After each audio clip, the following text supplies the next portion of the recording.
Hello guys, நான் உங்களுக்கு vs பேசுகிறேன். இன்றைக்கி நம்ம பார்க்க போகிற சீரிஸோட நேம் வந்து who made me a princess சொல்லக்கூடிய சீரிஸோட எபிசோட் 7 தான் நீங்கள் நம்ம பார்க்க போகிறோம். இந்த எபிசோடு என்னமோ பிரமாதமாக இருக்கும். இதில் தான் ஒரு முக்கியமாக ஹீரோ ஒருத்தன் வருவான். ஆல்ரெடி ஒருத்தன் இருக்க மாதிரி தான் இருக்கான். ஆனால் என்ன பண்ணுறது, அவன் வயசில் ரொம்பவும் பெரியவன். இருந்தாலுமே இப்போ சின்ன பையனா அவனும் இருக்கிறதுனால அவனையும் ஒரு ஹீரோவாக ஏற்றுக்கு தான் ஆகணும். சரி, என்ன இருந்தாலும் மேஜிக்கு அப்புறம் அந்த ரொமான்ஸு எல்லாமே சூப்பராக காமிச்சிருப்பாங்க. முடிஞ்சலுக்கு பொறுமையாக பாருங்கள்.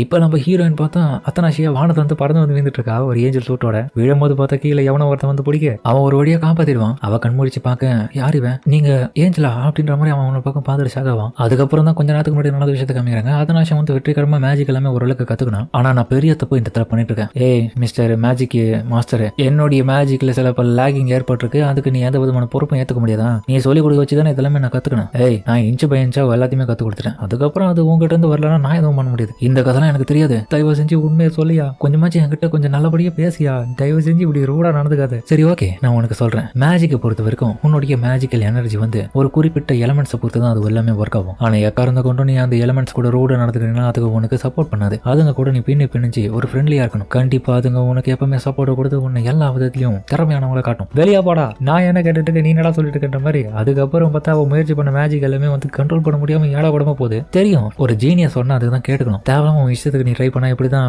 சொதப்பின்னு இருப்பேன். அப்படியே அவன் நக்கல சிரிக்கிறியா, சரி கொஞ்சமாச்சு சீரியஸ் சொல்லி தரணும்னு உனக்கு நினைப்பே இல்ல. நீ சொல்லி கொடுக்காம என்னால எதுவுமே பண்ண முடியாது. ரொம்ப வெறுப்பேற்றுறீங்கன்னா சரி கடுப்பே ஆகாத. மேஜிக்கல் எனர்ஜியை பொறுத்த வரைக்கும் நமக்கு பிறக்கும் போது அது எல்லாமே வரதுதான். ஆனா பெரியவங்களா வளர்ந்த பிறகு நம்ம யூஸ் பண்றதை பொறுத்து ஒவ்வொருத்தவங்களும் வித்தியாசமாகும். எக்ஸாம்பிளுக்குன்னு சொல்லிட்டு தன்னுடைய மேஜிக் பவர் காமிக்க அது ரொம்ப அக்யூரேட்டா பண்ணிவான். இப்ப புரியுதா நான் எப்படி பண்ணறதை பார்த்து அதே மாதிரி பண்ணிப்பாரு. ஏன்னா உன்னுடைய மேஜிக்கை பொறுத்த வரைக்கும் நீ உன்னுடைய பவர்ஸ் எல்லாத்தையுமே அப்படியே அக்யூரேட்டா பயன்படுத்தணும். யோ வெறுப்பேத்தத எல்லாத்தையுமே நீ மேலாட்டமா சொல்லிட்டு இருக்க. பேசிக் ட்ரிக்காச்சும் சொல்லி கொடு. அதை எப்படி தான் பண்றது, முறையா சொல்லி கொடுயா, டீட்டெயிலா சொல்லியா அப்படின்ற மாதிரி அவ கேட்கறான். எனக்கு இதுல புரிஞ்சு போயிடுச்சு நீ ஒரு மக்கு தானே. அப்ப என்கிட்ட நீ உண்மையை ஒத்துக்கோ, நான் ஒரு முட்டாளன்னு. அதுக்கப்புறம் வெறுப்பானவன் அந்த இடத்துல விட்டு கிளம்பிடுவான். இப்ப அவங்க அப்பா முன்னாடி இந்த விஷயத்த எல்லாமே யோசிச்சு பார்த்துட்டு கம்முன்னு இருக்கும். அவங்க அப்பாவும் என்ன யோசிச்சுட்டு இருக்க, சாப்பிடுறதுக்கு தானே வந்தேன். ஆமாப்பா, எங்க பேரு மேஜிக் எல்லாம் கத்துக்கிறது பெரிய விஷயம் இல்ல, உடம்பையும் நல்லபடியா பாத்துக்கணும். வெளிக்ஸ் ஒரு பக்கம் இதெல்லாம் பார்த்துட்டு சிரிச்சிட்டு இருக்கான். அவன் கடுப்பாயிட்டு அவன் முறைச்சு பார்க்கறதுல கம்முன்னு ஆயிடுவான். இவளும் என்ன சொல்ல போறான்ற மாதிரி பார்த்துட்டு இருக்கும்போது அவரும் கேக் கட் பண்ணி கொடுப்பாரு. உடம்பு நல்லபடியா பாத்துக்கோ, நல்ல டைமுக்கு சாப்பிடு, ரொம்ப உன்னை ஃபோர்ஸ் பண்ணிக்காத, உனக்கு மேஜிக் பெருசா வரலனாலும் பரவாயில்ல அப்படின்னு ஒரு அப்பாவை என்னென்ன சொல்லணுமோ அவன் சொல்லிட்டு இருக்கான். கண்டிப்பா பண்ற மாதிரி. அதுக்கப்புறம் சாப்பிட்டு இப்போ உட்காந்துட்டு இருப்பா படிச்சுக்கின்னு ரொம்ப டயர்டா இருக்குன்ற மாதிரி அவ யோசிச்சுட்டு இருக்கேன். என்ன பிரின்சஸ் யோசிச்சுட்டு இருக்கீங்க, என்னாச்சு? ஒன்னும் இல்ல, உனக்கு கத்து கொடுத்துதான் பெரிய பிரச்சனையா இருக்குல்ல. ஆமாமா, அது காரணம் என்னன்னா நான் பயன்படுத்துறது எல்லாமே கிட்டத்தட்ட 400 வருஷத்துக்கு முன்னாடி பயன்படுத்துற மேஜிக்கா. அதனால நீங்க புரிஞ்சுக்கிறதுக்கு ரொம்ப கஷ்டம். நீங்க ரொம்ப முட்டாளா இருக்கீங்க. ஆமாப்பா, இவன் சொல்றதும் உண்மைதான். ஆனா என்ன முட்டாளன்னு தான் சொன்னா ஏத்துக்க மாட்டேன். இவன் என் கூட இப்போ இருக்கிற வயசு வந்து ரொம்ப கம்மியா இருக்க மாதிரி இருக்கான். ஆனா நான் அன்னைக்கு பார்த்தப்ப இவன் ரொம்ப அதிகமா இருந்தான், அதுவும் ஹைட்டா. அப்போ இவன் எவ்வளவு நாளா இந்த இடத்துல வாழ்ந்துட்டு இருக்கான் தெரியலையே. ஏய், நான் வந்ததுல இருந்து உன்னை பத்தி நான் எதுவுமே தெரிஞ்சுக்கல. அதனால நீ யாரு, எங்க இருந்து வந்திருக்க, உன்னுடைய பேர் என்ன, உண்மையான பேரு? நான் தான் உனக்கு ஆல்ரெடி சொல்லிருக்கல, நான் த கிரேட்டஸ்ட் மெஜிஷியன். அவ்வளவுதானா, வேற எதுவும் இல்லையா? என்ன பத்தி அவ்வளவுதான் டீட்டெயில், வேற எதுவும் கிடையாது. போடா, நீ ரொம்ப ஓவரா தான் பண்ற. உன்னை பத்தி கொஞ்சமாச்சும் தெரியுங்களான்னு பார்த்தா அது கூட தெரிஞ்சுக்க முடியாத மாதிரி பண்ற. ஆனா உன்னை விடவும் இதே அந்த மிஸ்டர் ஸ்னோவி இருக்கான்ல, அவனுடைய பையன் ரொம்பவும் நல்லவன். அவனை மாதிரியான ஒருத்தன் எனக்கு எப்பவுமே கிடைக்க மாட்டான். நான் சொல்ற எல்லாத்தையும் கேட்பான். அதே மாதிரி தேவையில்லாம என் கூட சண்டையும் போட மாட்டான். ரொம்பவும் நல்லா நடத்துப்பான். உன்ன மாதிரி உனக்கு கேவலமானவன் கிடையாது. எப்ப பார்த்தாலும் பொண்ணு கிட்ட கோவமா வெறுப்பேற்ற ஆள்லாம் கிடையாதவன். இதை கிட்ட தலைவன் கடுப்பா வரான். மற்றவங்களோட கம்பேர் பண்ணி பேசுறதை பார்த்துட்டேன். அவனை நான் நேற்றுக்கு பார்த்து நல்லபடியாக பேசியிருக்கலாம். தேவையில்லாம இவங்ககிட்ட வந்து மாட்டிட்டு இருக்கேன். உன்ன மாதிரியான சுயநலவாதியா நான் இந்த உலகத்தில் மாத்தது இல்லைன்ற மாதிரி பேசிட்டே இருக்கும்போது கிட்ட வருவான். டேய், என்னடா வேணும்? நீ என்ன சொன்ன? என்ன காட்டிலும் அந்த வெள்ளை முடி வச்சுட்டு இருக்கிறவனுடைய பையன் தான் உனக்கு ரொம்பவும் நல்லா பேசுவான்னு சொன்னல, க்ளோஸ் ஃப்ரெண்ட் ஆட்டம். ஆமா, அதுக்கு என்னப்பா? சரி, அப்போ அவனாடியே போ, என் ஃப்ரெண்ட்ஷிப் வேணும்னா அப்படின்ற மாதிரி அவன் வேற இடத்துக்கு டெலிபோர்ட் பண்ணுவான். அதுக்கப்புறமா தான் பார்த்தா வானத்துல இருந்து அவன் அப்படியே பறந்து, ஆஹா நான் எங்க இருக்க, டே படுபாவி என்னடா பண்ணி வச்சிருக்க அப்படின்ற மாதிரி அவ கத்தி கீழே விழ. அங்க பார்த்தா இன்னொரு பக்கம் யாருமே இல்லாத அந்த ஒரு சமயத்துல டக்குன்னு வந்து அந்த பையன் பிடிச்சிருவான். அப்புறமா தான் அந்த பையன் கேட்டிருப்பான், நீங்க ஏஞ்சலா? அது ஆமா. ஏய் ஒரு நிமிஷம், இந்த ஹேர் கலர் வச்சு பார்க்கும்போது, கண்ணை வச்சு பார்க்கும்போது இவன் கண்டிப்பா டூக் ஆல்பஸஸ் இந்த பையனா இருக்கிற ஹஜ்ஜுக்குள்ள தான் இருக்கணும். அப்போ லூக்கஸ் உண்மையிலேயே இவனோட அமைச்சிருக்கேன் இவன் வீட்டுக்கு. பார்த்தா இவன் வீட்டுக்கு தான் அமைச்சு வச்சிருக்கான். என்ன மன்னிச்சிருங்க, உண்மையில நீங்க ஏஞ்சலான்ற மாதிரி கேட்கவும் அவளுக்கு ஒரே வெக்கமாயிடும். உண்மையா சொல்லாமா வேணாவா, என்ன சொல்றது? என்னை பத்தி நான் உண்மையா அவன் தெரிஞ்சுக்கணும்னா கண்டிப்பா அவன் பின்னாடி என் மேல வெறுப்பா தான் காட்டுவான். வேணாம், நம்ம பொய்யே சொல்லிடுவோம் சொல்லிட்டு நான் ஒரு ஏஞ்சல் தான் அப்படின்னு அவன் சொல்லும் போது அவன் ஒரு பக்கம் மரியாதை கொடுத்ததுல அவளுக்கு ரொம்ப ஹாப்பி ஆயிடும். ஆனாலுமே அந்த பையன் ரொம்ப முட்டாள்லாம் கிடையாது, ரொம்ப புத்திசாலியா தான் இருக்கான். ஹஜ்ஜுக்கள் கரெக்டா அவளுடைய ஹேர் கலரு அப்புறம் அந்த கண்ணில் இருக்கிற அந்த ப்ளூ ஜுவல் ஐஸ் வந்து கண்டுபிடிச்சிடான். இவங்க கண்டிப்பா வந்து ஒபலியா எம்பரர் சேர்ந்து அத்தனாஷியா தான் இருக்கணும். சரி ஓகே ஏஞ்சல், நீங்க எப்படி வானத்துல வந்து பறந்து வந்தீங்க அப்படின்ற மாதிரி இன்னொரு பக்கம் அவன் கேட்டுட்டே இருக்கும் போது திடீர்னு பார்த்தா என்னுடைய அப்பா அங்க வந்துருவாரு. டேய் ஹஜ்ஜுக்கள் எங்க இருக்க அப்படின்ற மாதிரி அவர் வரவும் உடனே பார்த்தா இன்னொரு பக்கம் இல்லாம அத்தனாஷியா போய் ஒளிஞ்சுப்பா. நீங்க என்ன பண்ணிட்டு இருக்க தனியா? சும்மாப்பா ஒண்ணு இல்ல, இந்த அழகான பூக்களை வந்து பாக்கிறதுக்காக தான் வந்தேன். இப்போ ஒரு பக்கம் அவங்க பேசுறது எல்லாமே ஓடி கட்டுட்டு தான். இவங்க ரெண்டு பேரும் பேரும் பார்க்க ஒரே மாதிரி தான் இருக்காங்கப்பா. சரி, நம்மளுடைய பிளான் ரெடியா இருக்கு. நீ உன்னுடைய படிப்புக்காக நீ வேற ஒரு இடத்துக்கு போக போற, நல்லாவே தெரியும்ல. ஆமாப்பா, ஆனா நான் இந்த இடத்த விட்டு போயிட்டேன்னா கண்டிப்பா ஜெனிட்ட என்னை பத்தி ரொம்ப ஃபீல் பண்ணாலே நினைச்சுக்கினேன். அவ தனியா இருப்பாளே. நான் உனக்கு பல முறை சொல்லிட்டேன், வேற வழி இல்லை, இப்படிதான் பண்ணி ஆகணும். நான் அவகிட்ட பேசி புரிய வச்சுக்கேன். அதனால நம்மளுடைய ஃபேமிலியோடைய கடமையை நீ தான் முடிக்கணும். அது உன்னுடைய வேலை. அதனால இது மறக்காம பண்ணிடு. இது உன்னுடைய சுயநலத்துக்காக தான் இது பண்றேன் அப்படின்ற மாதிரி அவனோட பக்கம் பெட்டை போட்டு இவங்கிட்ட எப்படியாச்சும் பிரெயின் வாஷ் பண்ணி இந்த இடத்த விட்டு அனுப்புறதுக்காக பாக்குறான். சரிப்பா, உனக்கே தெரியும் ஆல்ரெடி நான் பிரின்சஸ் வந்து ஸ்டடி காம்படிஷன்ல அவங்களை தோக்கடிக்கணும். அதனால முடிஞ்சளவுக்கு பிரின்சஸ் கிட்ட நீ பின்னாடி எப்பனா பழகினா அவங்களுக்கு பிடிச்ச விஷயங்கள் என்னன்றது கேட்டு தெரிஞ்சுக்கோ. அது பின்னாடி உனக்கு யூஸ் ஆகும். ஆனா சில ரீசன் காரணமா என்னன்னு தெரியல, பிரின்சஸ் வந்து என்னை பார்த்தாலே ஏதோ எனிமி மாதிரி பாக்குறாங்க. எனக்கு தெரியும்டா நீ பண்ற வேலை என்னன்றது, கம்முனாடி பையில அப்படின்ற மாதிரி உன்னை பாக்குறான். அப்போ பிரின்சஸ் எனக்கு தெரிஞ்சு அவங்க பெருசா அவங்கள விருப்பப்பட்டு சூஸ் பண்றது மட்டும்தான் நம்ம சூஸ் பண்ற மாதிரி இருக்கும். நம்ம எதுவும் அவங்களை ஃபோர்ஸ் பண்ணக்கூடாது. நீ சொல்றது சரிதான், நான் ஃபோர்ஸ் பண்ண மாட்டேன். அவங்களுக்கு பிடிச்ச விஷயங்கள் என்னவோ நீ அதை பண்ணினா மட்டும் தான் அவங்க கிட்ட நெருக்கமா பழகுவாங்க. சரி, உன்னுடைய பேக்கேஜிங்லாம் எல்லாமே ஃபினிஷ் பண்ணிட்டு கிளம்புறதுக்கு ரெடி ஆகுனா. அப்பா இன்னொரு விஷயம் நான் சொல்லி ஆகணும். நான் ஒபிலியாக போயிட்டு படிக்கலான்னு இருக்கேன். ப்ளீஸ் என்ன அந்த இடத்துக்கு அனுப்பாதீங்க. இல்ல, இது ஆல்ரெடி நான் முடிவு பண்ணியாச்சு. ஆனா உன்னுடைய விஷயம் நீ இதுக்கு முன்னாடியே கேட்டிருந்தேன், நான் இதை ஒத்துக்கிருப்பேன். ஆனா நீ இங்க போறதே பெட்டர் தான். ஒபிலியாகலாம் ஒன்றும் தேவையில்ல அப்படின்னு சொல்லிட்டு அவன் கிளம்பிடுவான். இவன் உன்னோட பக்கம் ஃபீல் பண்ணிட்டு இருக்கா. நம்ம ஆத்தனாசியா இந்த ஆள் எப்பவுமே இந்த பையனை தன்னுடைய பையன் கூட பார்க்காம ஒரு பப்பட் மாதிரி தான் யூஸ் பண்ணிப்பான். இவன் சொல்றதையும் எல்லாத்தையுமே செய்யற ஆள் மாதிரி. அதுக்கப்புறம் வெளியே வந்துட்டு நீ நல்லா தானே இருக்குன்ற மாதிரி பேசிட்டு இருக்க. எதுவும் நீங்க கேட்கலையே. இல்ல, நான் எல்லாத்தையுமே கேட்டுட்டேன். அவனை பக்கம் ரொம்ப ஃபீல் பண்ணிட்டு இருக்கதை பார்த்துட்டு வேற வழி இல்லை, இப்போதைக்கு இந்த இடத்த விட்டும் போக முடியாது. அவனுக்கு சில நல்ல ஆறுதலான வார்த்தைகள் சொல்லி ஆகணும் அப்படின்னு அதுக்கப்புறம் போயிட்டு அவகிட்ட உட்காந்து பேச ஆரம்பிக்கிறான். பிரின்சஸ் இல்ல சாரி லேடி ஏஞ்சல், நீங்க உங்களுடைய ஃபேமிலியில வாழ்றத பத்தி என்ன நினைக்கிறீங்க? ரொம்ப கஷ்டப்படுறீங்களாங்க? இல்லையே, ஓரளவுக்கு தான் கொஞ்சம் மனசுக்கு கஷ்டமா இருக்கு. ஆனா என்ன எடுத்துக்கோங்க, என்னுடைய ஃபேமிலியை நான் பெருமைப்பட வைக்கணுன்றதுக்காக நான் எல்லாத்தையும் இழுத்து போட்டு பண்ணணும். எங்க அப்பா என்ன அப்படி வேலையை செய்ய சொல்றாரு. எனக்கு பிடிச்ச விஷயங்களை பெருசா இந்த இடத்துல பண்ண முடியுது இல்ல. நான் ஏன் இந்த இடத்துல வாழ்றேன்னு யோசிச்சுட்டு இருக்கேன். இருந்தாலும் எனக்கு வேற வழியில எங்க அப்பாக்காகவாச்சும் நான் இதை பண்ணிதாகணும். இவன் சொல்றதும் உண்மைதான். என்னுடைய இதே வயசுல வந்து இதுக்கு முன்னாடி என்னுடைய வந்த கனவுல இவங்க அப்பா தான் அஜுகையில ஃபுல்லாவே கண்ட்ரோல் வச்சுட்டு இருப்பான். அப்படி இருக்கும்போது நான் பெருசா எதுவும் இதில் தலையிட முடியாது. இது அவங்களுடைய ஃபேமிலி மேட்ரு. ஆனா இருந்தாலும் மனசுக்கு சொல்ல முடியும் ஆறுதலாம்.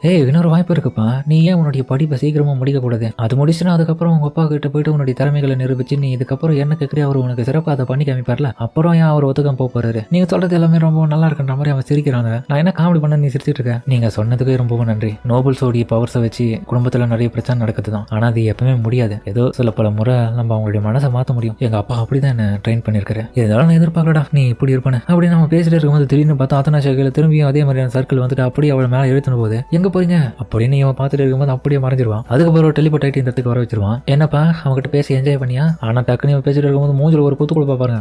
எதுக்கு அடிச்சேன்? நான் கண்டிப்பா அடிப்பேன்டா உன. அதுதான்ப்பா யான்னு கேட்கறேன். ஏன்டா என்ன அமிச்சது என்னுடைய பர்மிஷன் இல்லாம அமிச்சிட்டேன், திரும்ப வர வச்சது என்னுடைய பர்மிஷன் இல்லாம வர வச்சுட்டேன். கொஞ்சம் பொறுத்துக்க முடியாது அவங்ககிட்ட. நான் சரியான நன்றியோ பாய் கூட சொல்லாம வந்துட்டேன்டா. அவன் என்னை பத்தி என்ன நினைப்பான்? ரொம்ப கோவமா நினைக்க மாட்டானடா. அவெல்லாம் பெருசா எதுவும் நினைக்க மாட்டேன். நீங்க தான் குழப்பிட்டு இருக்கீங்க. பாயமுறா இன்னொரு படம் இந்த மாதிரிலாம் பண்ண மாவனை திரும்பி அடி பண்ண உன்ன பார்க்க மாட்டேன். சரி வேணா திரும்ப அனுப்புறேன், நீங்க போய் சொல்லிட்டு வாங்க.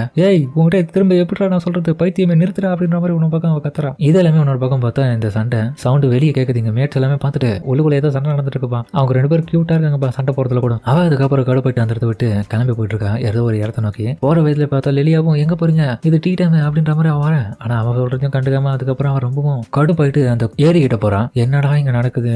நான் மேஜிக் எல்லாமே ஓரளவுக்கு கத்துக்கினேன். பட் ஆனா புதிய மேஜிக் என்னால என்னமோ புதுசா எதுவும் கத்துக்க முடியல. பார்த்ததுக்கு அது எப்படி அக்யூரேட்டா பயன்படுத்தணும் தெரியல. ஒரேடியா பவர் மொத்தமா ரிலீஸ் பண்றேன், சோர்ந்து போயிறேன். அக்யூரேட்டா பயன்படுத்தணும்னு சொன்னா அதுக்கு என்ன அர்த்தம்? எலமெண்ட்ஸ் கூட ஃப்ரெண்ட்லியா இருக்கணும்னு சொன்னா என்னன்னே புரியலையப்பா. ரொம்ப கஷ்டமா இருக்க புரிஞ்சுக்கிட்டேன்ற மாதிரி அவன் இன்னொரு பக்கம் யோசிச்சுட்டே இருக்கும் போது திடீர்னு பார்த்தா அந்த இடத்துல அவங்க அம்மாவுடைய வாய்ஸ் கேட்கும். அத்தனாஷியா நீ ரொம்ப கடினமா உழைக்கிறேன். என்னது அம்மாவுடைய வாய்ஸா? அம்மா எங்க இருக்கீங்க? அதுக்கப்புறம் பார்த்தா அந்த குளத்துல இருக்கிற மிகப்பெரிய அந்த மான பாட்டிகள் எல்லாமே ஒன்னா சேர்ந்து இது எல்லாத்துக்கு காரணம் அந்த லோட்டஸ் தான். அந்த தாமரையில இருந்து வர அந்த ஒரு சின்ன இலியூஷன் மட்டும் தான் இவங்களை இப்படி ஆகுது. அவங்க அம்மாவுடைய உருவமாவே அது வந்துட்டு அதுக்கப்புறம் அவளை அந்த குளத்துக்கிட்ட இழுத்துன்னு வருது. அம்மா கிட்டவா உனக்கு இன்னும் நிறைய விஷயத்தை யோசிச்சு சொல்லித்தரேன், இன்னமும் நீ நிறைய கத்துக்கலான்ற மாதிரி கூப்பிடுவோம். டக்குன்னு போயிடுவான், அப்படி குளத்துல விழுந்துருவான். அதுக்கப்புறம் பார்த்தா திடீர்னு குளத்துக்கு அடியில் இருக்கிற அந்த இலைங்க எல்லாமே அவனை பிடிச்சி இழுக்க ஆரம்பிக்கும் சாக்கடித்துக்காக. அவளால எதுவுமே பண்ண முடியாது. இன்னொரு பக்கம் பார்த்தா இந்த ஒரு விஷயம் எல்லாமே நம்ம லூகாஸ்க்கு தெரிஞ்சிடும். அவ ஏதோ ஒரு பிரச்சனை இருக்கான்னு டக்குன்னு அந்த இடத்த விட்டு போகிறது ட்ரை பண்ணுவான். அங்க பார்த்தா ஆல்ரெடி வந்து அங்க ஸ்ட்ரகிள் ஆயிட்டு இருக்கா. அதுக்கிட்ட மாட்டி தப்பிக்க முடியாம அந்த ஒரு சமயத்துல உனக்கு மேஜிக் எனர்ஜி எல்லாத்தையுமே வச்சுட்டு இருக்கிற லெவல்ல